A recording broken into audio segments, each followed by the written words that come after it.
Layla Aaron was a rising star in Dubai's elite airline circles, and Nader Al-Halim was the hidden heir to unimaginable power. But when their secret affair turned dangerous, one vanished without a trace, and the other was protected by silence.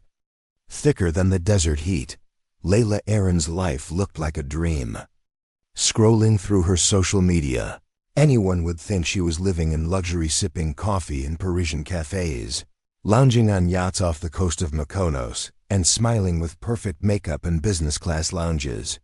She had worked hard to become a flight attendant for one of the Middle East's most elite airlines. Based in Dubai, her apartment overlooked Jumeirah Beach, filled with designer furniture, high-end perfumes, and a carefully curated life. She shared it with Karima Nouri, another flight attendant who had known Layla since their training days. The two were inseparable until Layla started keeping secrets. What most people didn't know was that Layla had been romantically involved with Nader Al-Halim, the 25-year-old son of Sheikh Omar bin Rashid Al-Halim, a powerful figure in the Emirati royal family. Layla had met Nader during a flight to Paris 6 months earlier. Unlike the usual high-profile passengers who liked being seen, Nader had chosen privacy, traveling under a fake name and keeping to himself in the first-class suite.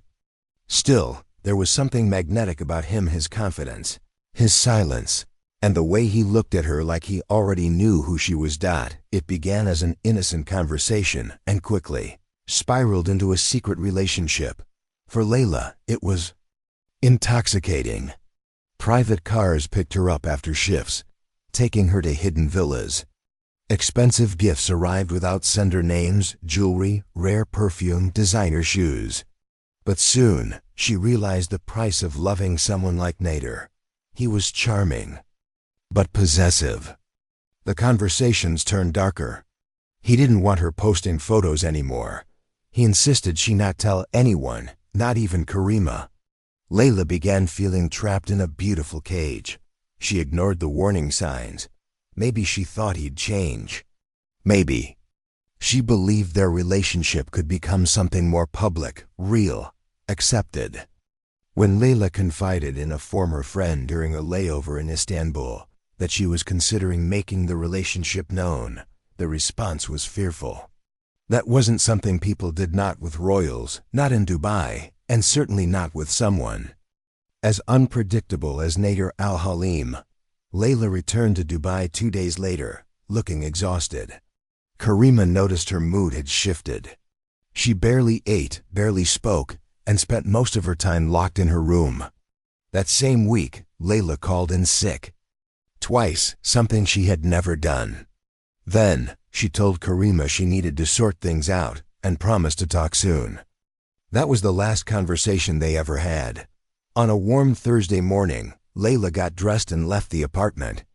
She didn't take a suitcase, only a small purse and her car keys.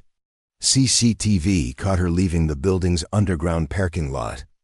Around 10:46 a.m., she was driving alone. She was expected at work the next day, but never showed up. By the following morning, Karima was already calling the airline, reporting her missing. Layla's phone rang once, then went straight to voicemail. Her social media hadn't been updated in over a week. Her work email remained unread. When Karima entered her room, it looked untouched. The bed was neatly made. A cup of tea had gone cold on the bedside table. Her passport was still in the drawer, along with a wad of euros from her last layover. Nothing suggested she had planned to run away. There was no sign of struggle, no notes, no clues. She had simply vanished. At first, the police weren't concerned. Adults disappear sometimes, they said. Maybe she needed space. Maybe she had a mental health crisis, but Karima knew better. Layla didn't just vanish. She had been scared. Something had changed after that last trip. And whoever she had gone to meet that day, it wasn't someone ordinary. It was someone powerful enough to make her disappear without a trace. Karima. Nouri couldn't shake the unease that had settled over her since Layla disappeared. The days following her vanishing were surreal. The apartment felt colder, quieter. The scent of Layla's favorite rosewater perfume still lingered in the hallway, but her presence was gone. Karima called hospitals, checked with the airline repeatedly, and visited local police stations, but each visit ended with shrugs or cold reassurances that offered no comfort. It was as if no one wanted to look too deeply. After 72 hours, Karima filed a formal missing person report, though she already sensed how limited the investigation would be. There were too many invisible lines in Dubai, especially when it came to the ruling elite. She avoided saying Nader's name in public. She feared who might be listening. But her fear escalated when she returned home one afternoon and found Layla's room slightly disturbed, just enough to notice. The closet door was ajar, a drawer left half open, but none of Layla's valuables were missing. Nothing was stolen, just quietly searched. Karima hadn't told anyone about her suspicions yet. Not even the police. So who had been there? It was only after she carefully rechecked the apartment that she found it hidden in the hollow tube of a lipstick container in Layla's makeup box, a micro SD card. She stared at it for several seconds before slipping it into her laptop. Her hands trembled as the file opened. It was a video, grainy and dimly lit, as if filmed in a hurry. Layla was seated on her bed, eyes red, speaking directly into the camera. She said she felt threatened. She mentioned him without saying the name and warned that if anything happened to her, it wouldn't be an accident. She confessed that she had pressured him to go public about their relationship, and the response was chilling. He told her to be careful who she tried to expose. Karima sat frozen, replaying the video twice. She knew what it meant, and she knew who he was. She copied the file onto a USB drive and went straight to the Dubai police headquarters. There, she met with Colonel Hafiz Talal, a composed middle-aged SEAD officer with an immaculate uniform and an unreadable face. He listened silently as Karima explained everything. When she handed over the SD card, he asked only a few brief questions, took her contact details, and told her to wait for updates. Days passed. No call came. Karima returned to the station, demanding answers.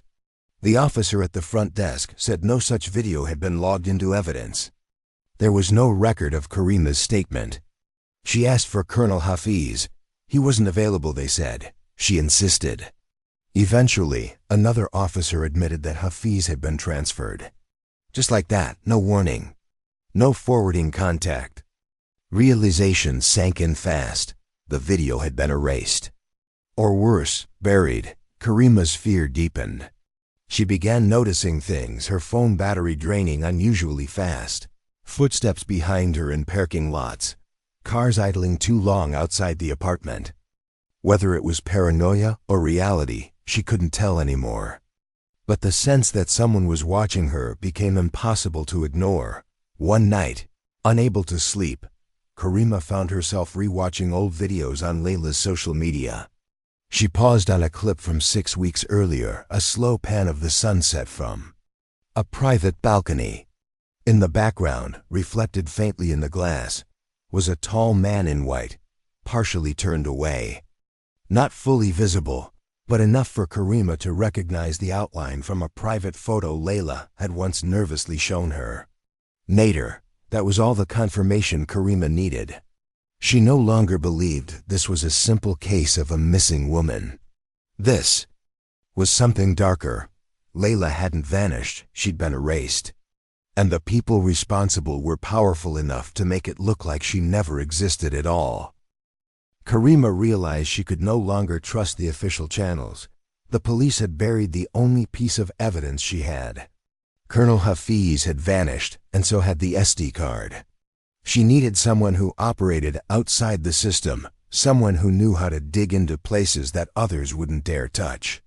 That's when she contacted Farid Maktoum, a name she remembered from a friend who once worked on a sensitive corporate fraud case. Farid was an ex-police investigator who had left the force under mysterious circumstances.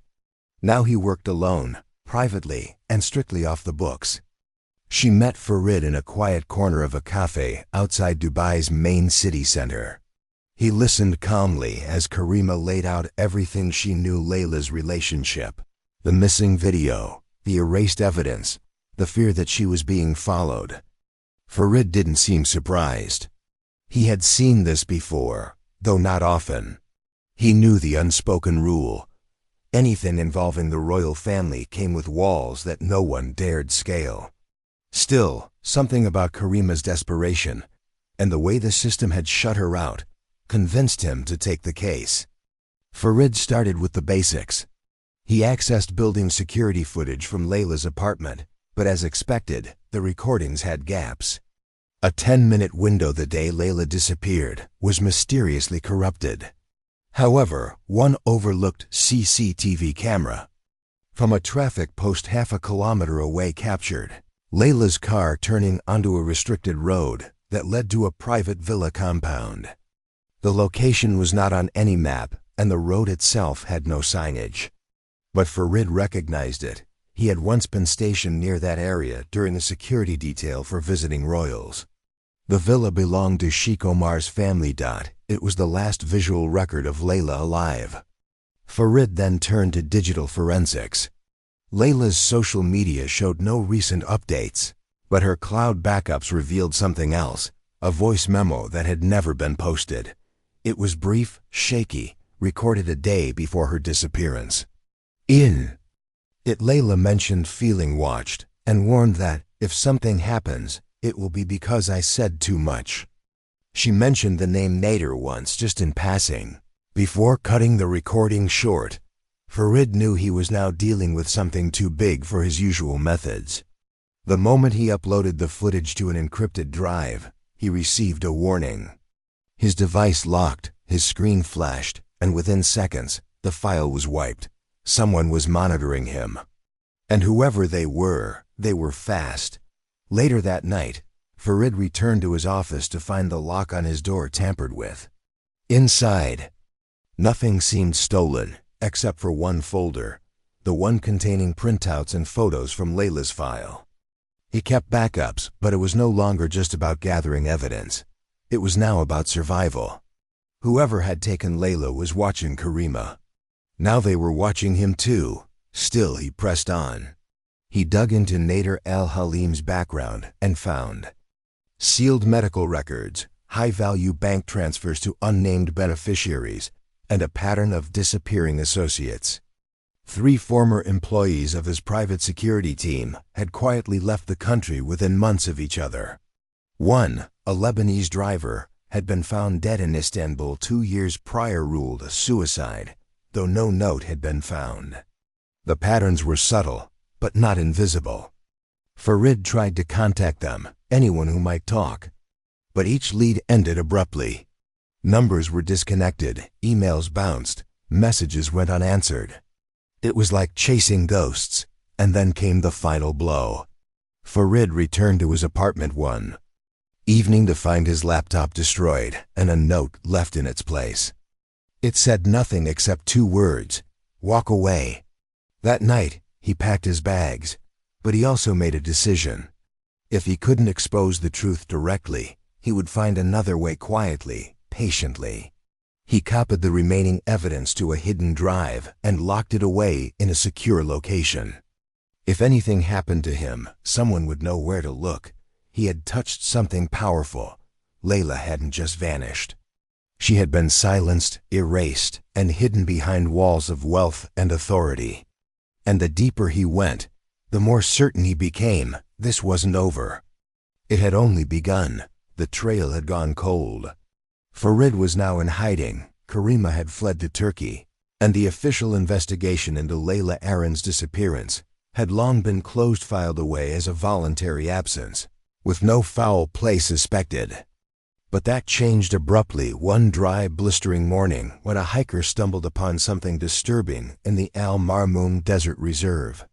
Half buried beneath the sand was what first appeared to be an abandoned bundle of clothing. But as the hiker drew closer, the truth became chillingly clear: it was a body. Authorities were called in. The remains were in an advanced state of decomposition, the harsh desert heat having accelerated the process. Initial assessments suggested the woman had died weeks ago. Her clothes were faded but intact, her fingernails broken, and her jewelry still in place, a single bracelet engraved with the initials L. DNA tests confirmed what Karima already feared. The body belonged to Layla Aaron. Public interest reignited immediately. News outlets across the UAE began speculating. Some floated theories of a tragic accident. Perhaps Layla had wandered into the desert alone. Others hinted at possible suicide. But none of those stories made sense to those who had known her. Layla had no history of mental illness, no reason to drive hours into the desert on her own, and no vehicle was ever found nearby. The autopsy revealed she had died from asphyxiation. There were no signs of blunt force trauma or gunshot wounds. Her lungs contained no sand, meaning she hadn't been buried alive. Instead, the evidence suggested she had been suffocated in a confined space, then discarded, like she was never meant to be found. A quiet, clinical murder. The results were quietly submitted to authorities, but no new investigation was opened. No suspects were named. No press conference was held. When Karima attempted to speak publicly about the case from Istanbul, her interview was taken down within hours. The media blackout had returned, stronger than ever. Farid, still watching from the shadows, recognized the message. Layla's discovery had never been part of the plan. Her body was supposed to stay lost, buried forever beneath the sand. Its sudden appearance meant someone had slipped or sent a warning. Either way, it changed the equation. He knew now that the royal family or those protecting them had grown bolder. They were not just erasing evidence. They were reshaping narratives. He reviewed what little information he had left, and one detail struck him. The same week Layla's body was found, there was a quiet transfer of property deeds. A private desert compound once owned by a shell company was suddenly reassigned to a larger, holding firm linked to the Al Halim business empire. Hidden among real estate documents was a maintenance log, showing that a security cleanup crew had been dispatched to the location 3 days before the hikers' discovery. Farid suspected Layla had been kept at that property. The desert villa was remote, private, and off the grid. No neighbors. No cameras. The perfect place to silence someone without a sound. But in their rush to cover tracks, someone had moved too slowly. They hadn't buried her deep enough. Despite the resurfaced interest, no authority questioned the connection between Layla and the royal family. Even whispers of Nader al-Halim's name vanished from online forums within hours. Every discussion thread, every article, every comment mentioning him was removed or shadow banned. The machinery of silence was working overtime. Karima, grieving and frightened, gave up hope of justice. She deleted her social media, changed her phone number, and moved in with family under a different name. Farid, however, was not finished. He had started creating a dossier and archive of everything they had collected. Layla's story would not end in a shallow desert grave. He would find a way to expose the truth, even if it had to come from exile. What no one realized yet was that Layla's death wasn't just the end of her story, it was the beginning of a reckoning. One that would come quietly and strike where no one expected. Farid Maktoum knew his time in Dubai was over. After Layla's body was found and Karima fled, he had been living like a fugitive in his own city, changing apartments, using burner phones, and never staying in one place for more than 2 nights. He had grown used to the weight of silence, but it was the sudden quiet that disturbed him most. The threats had stopped. The surveillance cars were gone. There were no more break-ins or warnings. And Farid knew that kind of silence wasn't peace. It was a pause before something bigger. He had compiled everything into a single encrypted archive. Layla's hidden video, metadata from the street camera footage, financial records linked to shell companies, and the altered building logs from the desert compound. Most crucial was the psychiatric report he had stolen through an anonymous informant. It belonged to Nader al-Halim and was marked with multiple layers of clearance. The file documented a history of erratic behavior, violent outbursts, and a pattern of obsessive relationships with women, many of whom later left Dubai or disappeared from public records entirely.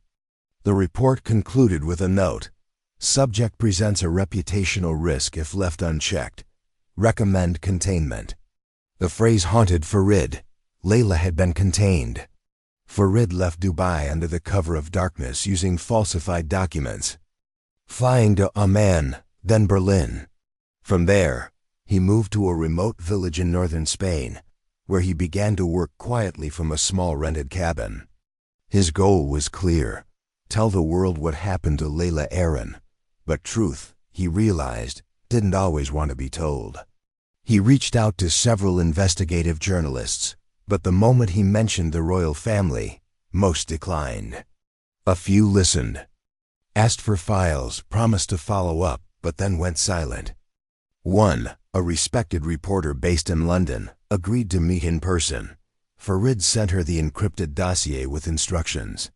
She confirmed receipt. Days later, she vanished during a layover in Qatar. Her last known message was a text to her editor that said simply, "Boarding now, this will be big." It never aired. Her disappearance was attributed to personal reasons. Farid knew better. Despite the setbacks, pieces of Layla's story began to leak. Anonymous posts on dark web forums described a hidden grave in the desert. A blurred image of Nader standing on a villa balcony appeared briefly on a foreign whistleblower site before being taken down. The story was being told, but never fully heard. The public only ever caught glimpses, fragments, quickly swallowed by censors and algorithms. The truth, no matter how carefully packaged, never gained traction. Months passed. Farid lived off the grid, but the obsession consumed him. He wrote Layla's full story in a long-form report, blending facts, timelines, and personal testimony. He submitted it anonymously to independent publishing platforms and forums dedicated to whistleblower content. Some were deleted within hours, but a few stuck. A podcast host in Canada read excerpts on air. A Reddit user recreated the timeline in a now-locked thread. And one digital magazine published the story under the headline, "The Flight Attendant Who Flew Too Close to Power." It sparked a brief online movement, #Justice for Layla, but it was quickly drowned by trending noise. Still, some people noticed. And some remembered. Quietly, the story settled in the back of the public mind, a puzzle half solved, a scandal half exposed. Karima, now living under a new identity, found the article and cried for hours. She never contacted Farid, never reached out. But she knew. He had kept his promise. Farid never returned to the Middle East. He remained in the shadows, always watching, always waiting. He knew the machine that had silenced Layla was too big to fight head-on. But cracks had formed. And eventually, cracks become fractures. Somewhere in the world, someone was reading her story. And maybe, just maybe, that would be enough to bring down the silence.